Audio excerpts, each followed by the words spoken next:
ভালোবাসাটা আমি করেছিলাম একদম নিঃস্বার্থভাবে। প্রতিটা মেসেজ, প্রতিটা অপেক্ষায় আমি ছিলাম। আর তুমি?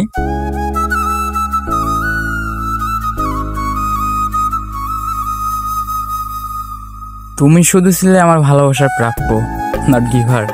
আমি হাসি দিয়েছি, তুমি নীরবতা। আমি মন দিয়েছি, তুমি অবহেলা।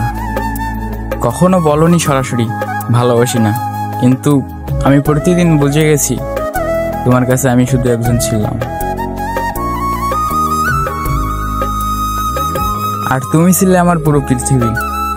আজও চোখ বন্ধ করলেই তোমাকে দেখি, অথচ তুমি তো কখনো চোখ খুলেও আমাকে দেখোনি।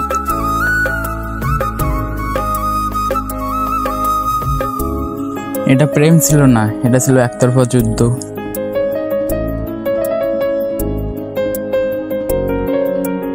যেখানে কেবল আমি হেরেছি, আর তুমি কখনো খেলতেই নামোনি।